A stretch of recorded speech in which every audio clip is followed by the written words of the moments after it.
This is me. 24 years ago this month. I'm 17 years old, a senior in high school, living in Orlando, Florida. And 2 weeks after this picture was taken, my life went on a tremendous and continues to be on a tremendous journey. 2 weeks after this picture was taken, I dropped out of my private school in the middle of my senior year, moved to a city outside of Atlanta called College Park, Georgia, and enrolled in ministry school. And it was that time that I got a new nickname, and that nickname is White Mike. Now, how I got the nickname White Mike is pretty simple. I arrived at a church that had about 1,000 people, and when people would ask, have you seen Mike? And somebody said, Mike who? Nobody knew my last name. Smith was too hard. So White Mike is who I became. So this is White Mike on the day he graduated from ministry school. This is White Mike teaching in the youth ministry. This is White Mike doing an example on the stage with his pastor. This is White Mike being ordained into ministry. I think you're seeing a pattern. This is White Mike's first roommate when he got there. White Mike at work. White Mike at social gatherings. You can barely see White Mike in there. White Mike with pastors. I just returned from Atlanta to pastors conference. This picture is about 15 years old, and it's the same picture from when I was here yesterday. This is White Mike's wedding party with White Mike's dad, and White Mike has been on quite a journey the past 24 years. Now, in this time, I learned a lot of beautiful things about a lot of beautiful people. I learned a lot of ugly things about myself. And I learned a lot of dark things about the nation in which we live. But I also learned that I, being White Mike, specifically the white part, have a lot of power. White Mike has a question today, and that's this. How come when you turn on the radio in Jacksonville, or New Orleans, or Chicago, or Little Rock, the only people on the radio that talk about how great it is to kill each other are black? How come that exists? 15 stations on a dial, go up, go down. The only people on the radio bragging about getting automatic weapons, gunning each other down, are black. This right here is a song. My pastoral vocabulary won't let me read the title, but I will read this. Catch a young black male not paying attention at the red light. With your AK-47, let me see you shoot it. You're a killer, you're a killer, you're a killer, you're a killer, black male. Let me see you prove it. Why does this exist? I'll take it even further because a lot of time racism exists in what we don't know and what we don't see. Where are the white killers on the radio? Where are the white AK-47 shooters? Where are the white drug dealers? Where are the white people on the radio that brag about what it's like to murder witnesses before trial? The truth is they don't exist. And the question is why? Why don't they exist? Do white people not kill people? Do white people not use AK-47s to shoot each other? I mean, do white people not do drugs? Do they not deal drugs? Of course they do. But why is it that it doesn't make it to our mainstream radio? Why is it that we don't hear it hundreds of times a day in hundreds of cities across the nation, thousands of plays that say the idea that a black guy would kill another black guy is something to be celebrated, something to be romanticized? And why is it the white people don't do it? And maybe it's because there's no white audience for it. Or maybe it's because it's not really marketable. Maybe because can't get sponsors. I don't know why it is. Or maybe it's because it's just not the white man's role. Or maybe when white people get up and talk about being drug dealers and AK-47 killers, maybe it's even sicker than that. Maybe when white people do it, they're accused of acting black. The truth is, in America, black murder is normal. Black murder is normal. The idea that a black man or a black woman would be involved in a homicide, either as a perpetrator or a victim, is so common, so broadly accepted that it basically goes unnoticed. The truth of the matter is black families are affected by homicide at rates of 10 times their white counterparts. There will be more death in the form of homicide involving black people this year than any other form of violence that dominates our national conversation. More than school shootings, mall shootings, mass shootings, workplace shootings, lovers' trysts that turn violent and bloody, even more than in war and in terrorism. No one will lose their life at greater numbers than black Americans involved in violence. Now, when you talk about what's going on in one segment of society and somehow tie it to what's going on someplace else, you kind of lose people, they detach. This is our unknowing. Prejudice, discrimination, and racism are not the same. We know prejudice, it exists in human hearts and minds. Discrimination exists in hands and policies, but racism is neither in hearts and minds, nor is it really in policies. As a matter of fact, it doesn't take action to keep racism going, it takes inaction.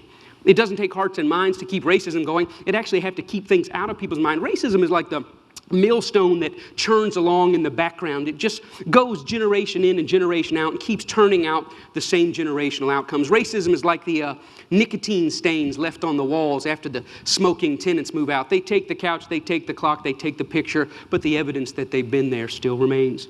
Now, when I speak of black murder being normal, I'm talking about the combination of commonality and palatability.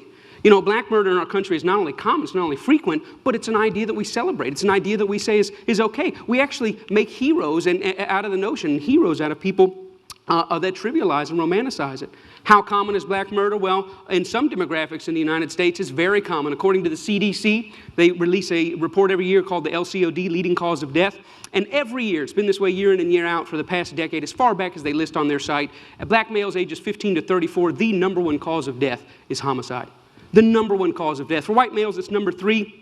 And when you hear that, you instantly go, well, yeah, I mean, that would seem right. I mean, I hear of black-on-black crime, or I hear about urban crime, so I guess, yeah, number 1 to number 3, I mean, it's a problem, but it's really not that bad. But the devil is always in the details. The truth of the matter is that if I were to take everybody that dies in this year, every black male 15 to 34, and I brought them into a room December 31st, said, all of you have made it to the afterlife. And I want to take a quick survey. How many of you got here by cancer? A few voices would say, me. How many of you got here by auto accidents? Me. How many of you died of a heart attack on an athletic field? Me. And I said, how many of you were gunned down by another human being? And half the room would raise their hands. Now, every time I show this information, people always say, well, if the number 3 cause of death for white males, what is the number 1 cause of death? And without fail, year after year, it's called unintentional injuries, accidents, falling off a four-wheeler, or crashing a go-kart, or bungee jumping without paying attention to, knots and things like that. And so basically, the American story is white kids are dying because they're clumsy, and black kids are dying because they're gunned down. Chicago, just like New Orleans, just like Jacksonville, just like Little Rock, how common is black murder? The past 3 years, there's been about 1,270 victims of homicide, 2012, all the way up to this week in 2014. And of those victims, 64 were white. Now, this transcends the simple diagnosis that we have. Well, it's education, it's poverty, it's family structure. As you study it locally, nationally, as you study it decade after decade, it doesn't follow any of those easy answers. Something much deeper and much darker is at work. How common is black murder? Well, in my entire life, 1973 to 2014, there has never been a year since I've been breathing that blacks have not been overrepresented in homicide.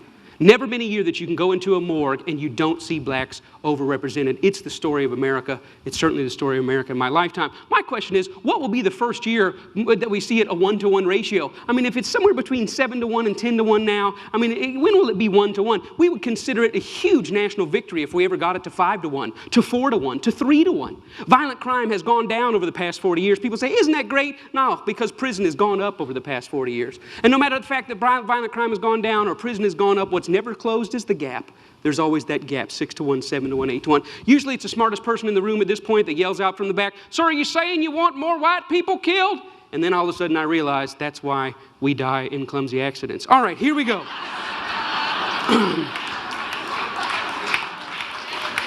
Now, the real question is, why is this going on? Why is this the story of my life? Why is this the story of my country? And everyone in this room falls into one of 2 categories. You're in one of 2 categories. Either there's something wrong with them, some core deficiency in black people, they're just prone to violence, so we use anecdotal evidence to talk about that, or there's something wrong with us. And depending on what category you fall in, if there's something wrong with them, you point fingers. Hey, we need to do something.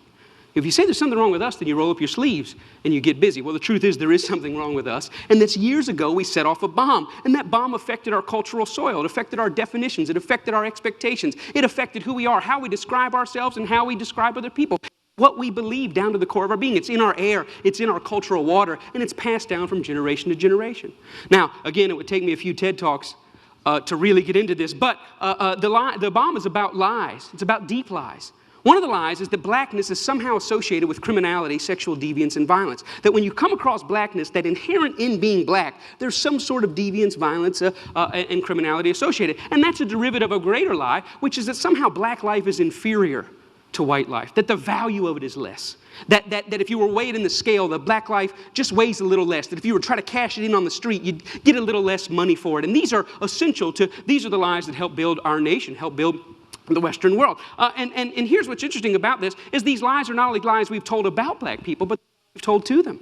I was in an unsolved homicides meeting here in Jacksonville last year, 1,100 unsolved homicides. I was there with the families. They were having a conversation with our sheriff's department, and on the walls were all the pictures of the victims. And you already know the vast majority of the pictures were of black residents of Jacksonville. There were white families there, certainly, and I'm not trying to say that it doesn't happen among the white community. Of course it does. But I'll never forget, a mom interrupted the detective. She said, "Excuse me, I have a question." He said, "Yes, ma'am." She said, "I know you don't know who killed my daughter, but I have a more important question." He said, "What is that?" She said, "When you picked my daughter's body up off the side of the road," she said, "How did you do it?" He said, "What do you mean, how did I do it?" She said, "Well, did you pick her up, and did you set her on the gurney, and did you zip her up in the bag, and did you slide her in the back of the van, and did you shut the doors gently?" She said, "Or did you just pick her up, slam her down, zip her up, and put it in?" She says, "I want to know how you treated my daughter's body when you picked it up off the ground." She said, "Did you treat it like you would treat a white man's daughter?" That's a very interesting question. As though a mother doesn't have enough to deal with, she also has to wonder that when the people working the crime did it, did they work it as somebody's personal, precious life was solved, or is it just another dead black kid on the street?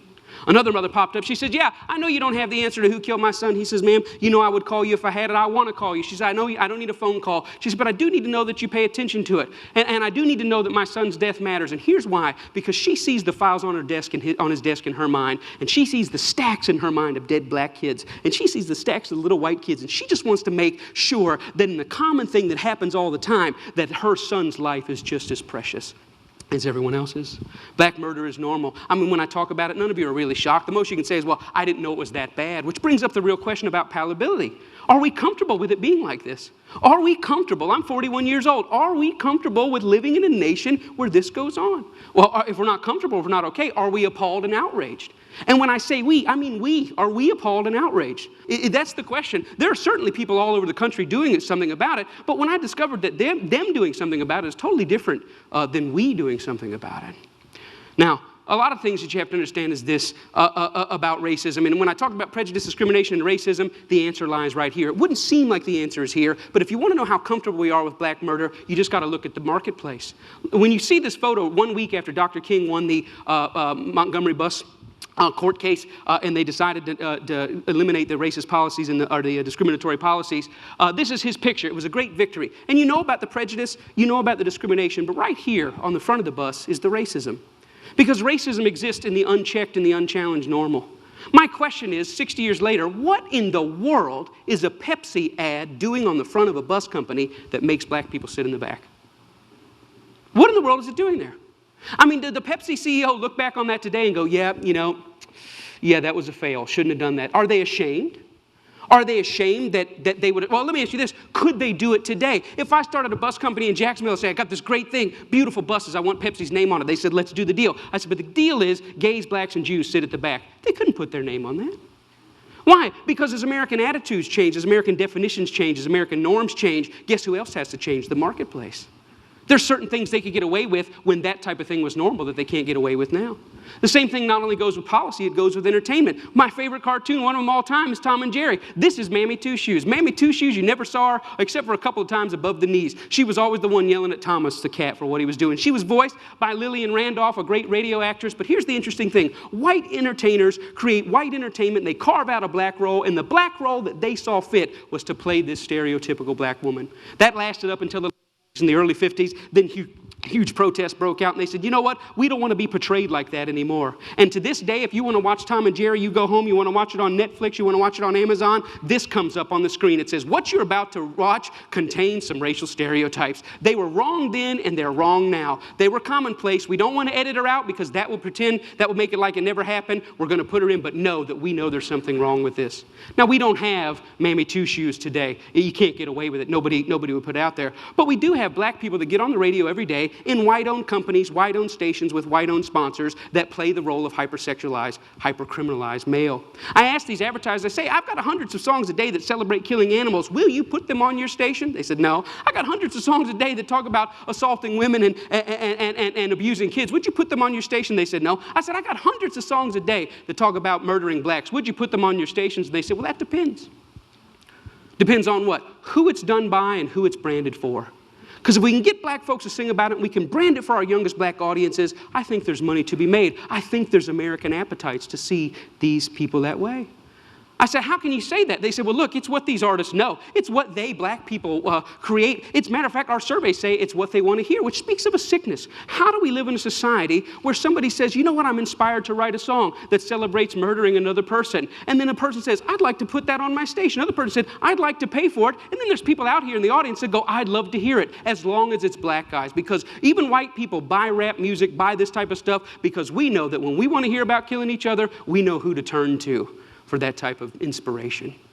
We call it our music. We say we own it. White people buy more rap than black people. Yeah, but we're very careful to turn it down at the stoplight when other black people are there. Why? Because we know we're just pretending. For them, it's more authentic and real. I always ask the companies, what about your name? What about your brand? What about your value? And the largest radio company in the world said this: it's okay that we only have drug dealers on our black youth stations. We only have murders on our black youth stations. We support black charities. We give out water at the Martin Luther King parade. I think we've got it covered. We've bought them off. Now, people get upset, the smartest guys in the room again. You're talking about censorship. I don't believe that. I believe in free art. Make whatever you want. I believe you should make music about anti-Semitism. I believe you should make music about killing dogs. I believe in this country you should make music about bashing homosexuals and driving them behind trucks. I believe you should make music about stringing people up on trees. I believe you should make music about killing whitey. I believe you should make all that music. But I also believe that in the mainstream marketplace, people should hesitate associating their name with certain content. You know, there's certain stuff you can't buy at the store. Certain stuff you can't get on iTunes because their brand doesn't want it. But if you want to hear black people celebrating killing black people, they got thousands and thousands and thousands of those things to sell you. I don't think it's about censorship. I think it's about American cultural hypocrisy. Because here's the truth. These black entertainers, they can't sing just about anything. There's some stuff that'll get them fired, and they get dropped, and they get fired, and they get slapped on the wrist, and they get disciplined all the time. Why? Because sometimes they step over the bounds. A very famous case is what happened with Rick Ross. Rick Ross is the Mammy Two Shoes, one of the many Mammy Two Shoes of our day. He's a black entertainer in a world carved out for him, and a role carved out for him by white entertainment companies. And one day he talked about, in the middle of a song that celebrated dealing drugs and killing blacks, he made a reference to date rape. And when he made that reference to date rape, that set social media on fire. That got 100,000 petitions in 24 hours. Hey, buddy, date rape is no joke. That had white people standing outside of Reebok in New York saying, you better take this seriously. We're tired of a rape culture in America. One line in one song moved the masses. And you know what Reebok did? Did they stand by him and say, hey, we believe in freedom of speech. We believe in freedom of expression. It's just a song. Calm down. No, they fired his tail on the spot. The president came out and said, this goes against our high standards. He's gone against the values of our brand. Shame on Rick Ross. We're disappointed. He doesn't know how serious date rape is. And when I saw that, I thought, wow, how convenient. Isn't that amazing? But here's what really happened. It's not their brand, it's not their values. Rick Ross went off script. He was hired to get black customers, and they think that black customers go with black bait. And in America, black bait is the hypercriminalized, hypersexualized portrayal of black people. And as long as he had sung about that, the stuff that got him hired, he still have a job at Reebok. But when he touched other sensitivities that affect us, he lost his job. See, the truth is, it's not they that need to change. It's we that need to change.